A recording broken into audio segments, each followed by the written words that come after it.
라인메탈 하면 독일 대표 방산기업이죠. 그리고 록히드 마틴은 미국을 대표하는 방산기업이고요. 이 두 강자가 손을 잡고 새로운 무기 체계를 해놨다는데 현 시점 유럽 방산업체가 차세대 무기로 주목하는 따끈따끈한 신형 다연장 로켓을 살펴보기 전에 구독, 좋아요, 알림 설정부터 아주 꽉 눌러주세요.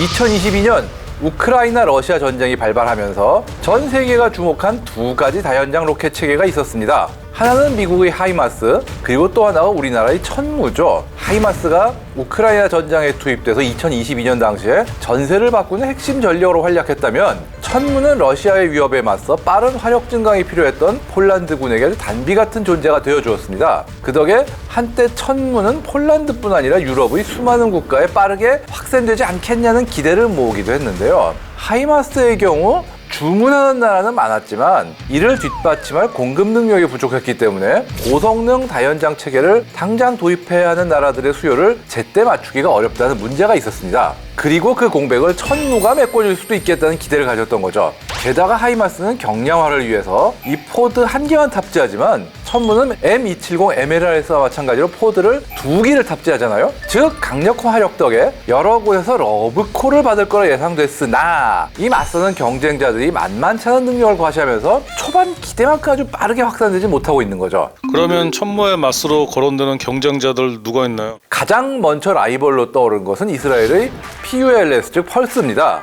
2020년부터 이스라엘군이 운용하기 시작한 이 체계는 현재 덴마크, 네덜란드, 스페인에서 도입을 결정했고요. 독일도 우크라이나에 제공한 M270 MLRS 5문을 대체하기 위해서 소량이긴 하지만 긴급으로 5문 도입을 결정했습니다. 펄스의 장점은 분명한데요. 첫째, 다양한 트럭, 차대에 탑재가 가능하도록 설계됐다는 점. 둘째, 무려 122mm부터 370mm까지 8종의 로켓과 미사일을 발사할 수 있다는 점입니다. 사거리도 35km부터 300km까지 다양하긴 한데 이게 치명적이라고 하면 치명적일 수도 있는 한계가 하나 있어요. 바로 나토와 미국의 표준 탄약인 MLRS용 227mm 로켓을 쓸 수 없다 이건데요. 록히드 마틴이 통합을 거부하고 있기 때문입니다. 결국 급한 유럽 국가들은 PULS를 도입은 했으나 이스라엘 규격의 탄약을 따로 사용해야 하는 상황이라 불편함을 감수할 수밖에 없습니다. 그런 상황에서 어떻게 보면 약간 공백이죠. 이런 상황을 노리고 등장한 게 독일의 대안인 GMARS, 글로벌 모바일 아틀러리 로켓 시스템인데요. 최근 실사역 테스트를 마치는 등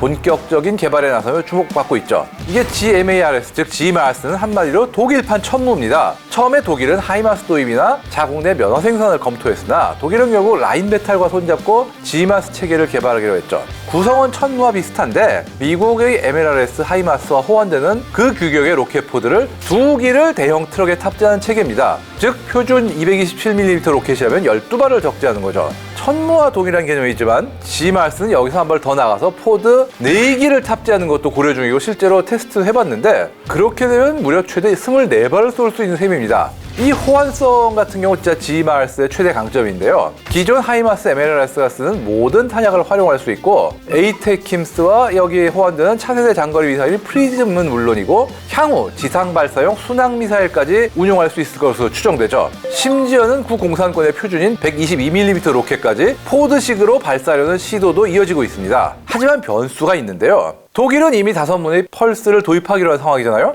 펄스를 이미 도입한 다른 유럽 국가도 꽤 많은 만큼 독일군이 GMARS를 정식 채택할지 어떨지는 미지수인데요. 그렇지만 독일 자국업체 개발품인데다 기존 독일 보유 MLRS 체계와의 호환성도 고려하면 정식 채택 가능성은 아직은 충분하다 이런 분석도 있긴 합니다. 그러면 GMARS가 천무를 위협할 정도는 될까요? 천무 입장에서는 분명 긴장해야 할 상황인데요. 사양이 겹치는 부분이 많고 유럽 내 생산품이라는 점에서 아무래도 홈그라운드 이점을 갖추고 있다고 봐야죠. 유럽 국가들은 자국 또는 유럽산 무기를 선호하는 성향이 강한데요. 이건 뭐 단순히 경향, 어떤 취향의 문제뿐이 아니라 생산 정비 측면에서도 접근하기 유리한 쪽이다라는 측면에서 GMARS가 아무래도 주목을 받을 수밖에 없죠. 유럽 국가들한테는. 다만 천무는 이미 전력화가 폴란드에서 된 데다가 대규모로 도입을 한 덕분에 유럽 내 거점을 일단 확보한 상태거든요. 따라서 GMARS가 우세하더라도 천무 역시 쉽게 밀리지는 않을 것 같습니다. 참고로 천무의 경쟁자는 독일만이 아닙니다. 프랑스도 푸드르라는 프랑스판의 하이마스를 개발 중인데요. 기반이 되는 차량만 다를 뿐 7톤급 트럭의 차대에 6연장 로켓포드 하나를 얹은 것이 의심할 여지가 없는 딱 하이마스 닮은 꼴이죠. 심지어 발사기 형태는 물론 여기 들어가서 포드 규격도 똑같아요.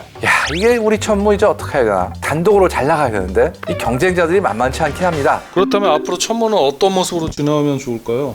탄약을 조금 더 다양하게 해야 되고 지금 정밀유도 KTSSM2 같은 것도 빨리 통합을 해야 될 것 같고요. 지금 결국은 얼마나 다양한 탄약을 쓰고 얼마나 고성능 탄약을 쓰냐가 첫 번째 문제고 그 다음에는 다양한 플랫폼과의 호환성을 좀 더 늘리는 지금 천무의 완성 차대가 아니라 다른 차대에 발사기를 얻는 이런 식으로 갈 확률이 굉장히 높습니다. 그거 생각하면은 아무래도 그런 호환성을 좀 더 늘려야 될 것 같고 또 하나가 지마스 같은 경우 지금 포드를 4개까지 얹을 수 있는 것도 지금 연구 중이죠. 천무도 이런 식으로 어떤 발사 가능한 탄수를 지금의 어떤 제약보다 더 늘리는 방안 이런 것도 검토하는 등 다양한 어떤 개량을 할 필요가 있지 않나 생각합니다. 이처럼 경쟁 체계들이 잇따라 등장하는 만큼 천무 역시 경쟁력을 강화하는 노력이 필요할 것 같은데요. 한국 무기 체계의 강점 중 하나인 동급 대비 저렴한 단가를 적극 부각해 가격 경쟁력을 살리거나 수출 시 현지 생산 부품 조달 라인을 함께 제한하는 등 다양한 현지화 전략도 고민해 봐야겠습니다.